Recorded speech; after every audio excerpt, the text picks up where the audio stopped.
Jalebi by की दी हुई case file में जिंदा चारू की फोटो देख चौंकी अभीरा। और यहीं पर अभीरा के सामने आया जिंदा चारू का सच।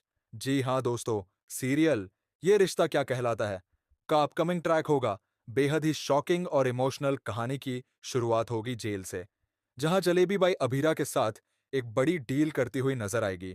जलेबी बाई अभीरा से कहेगी कि अगर वह एक लड़की की मदद करेगी जो बिल्कुल उसकी तरह ही बेकसूर है, तो वह भी अभीरा की मदद करने के लिए तैयार हो जाएगी। यह सुनकर अभीरा हैरान रह जाएगी और जलेबी बाई से पूछेगी कि आखिर वह लड़की कौन है। जलेबी बाई कहेगी कि उस लड़की का केस कोई भी वकील लेने को तैयार नहीं है और उसकी कहानी बहुत दर्दनाक है। तभी अभीरा जलेबी बाई से कहेगी कि वह उसे उस लड़की की केस फाइल भेज दे, क्योंकि वह केस पढ़कर उसकी मदद जरूर करेगी। दोस्तों, ट्रैक में ट्विस्ट तब आएगा जब जलेबी बाई बताएगी कि वह लड़की भी एक वकील थी, लेकिन हालात ऐसे बने कि वह खुद अपना केस नहीं लड़ पाए। अभीरा के दिल में सवाल उठेंगे कि आखिर कौन है वह लड़की। कुछ देर बाद जलेबी बाई के सफाई अभीरा को भेजती है और जैसे ही अभीरा फाइल पलटती है, उसकी आंखें फटी की फटी रह जाती है, क्योंकि उस फाइल में होती है जिंदा चारू की फोटो।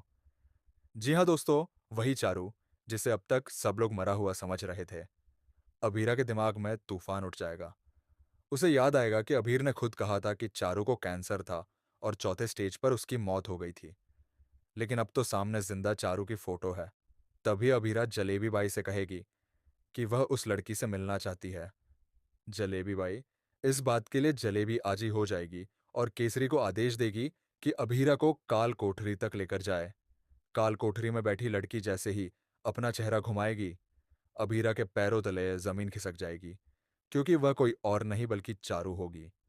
बहुत दिनों बाद जिंदा चारू को सामने देखकर अभी फूट फूट कर रोने लगेगी। वो चारू से पूछेगी कि आखिर यह सब कैसे हुआ और भाई ने क्यों सबको यह झूठ बताया कि वह इस दुनिया में नहीं रही। चारू सिसकते हुए अपना सच बताएगी।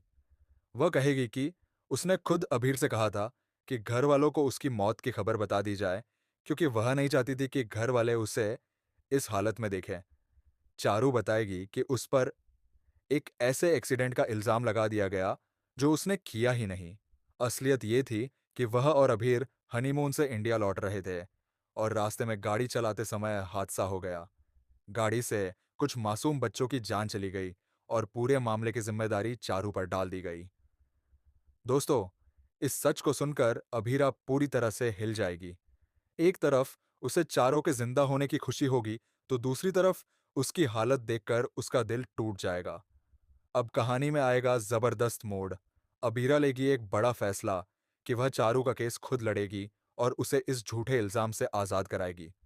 तो दोस्तों, अपकमिंग चैट में देखने को मिलेगा कि कैसे अभीरा और चारू का सालों बाद सामना होता है, कैसे अभीरा चारू का केस रीओपन करवाने की कोशिश करती है और कैसे असली सच सबके सामने आता है। आने वाले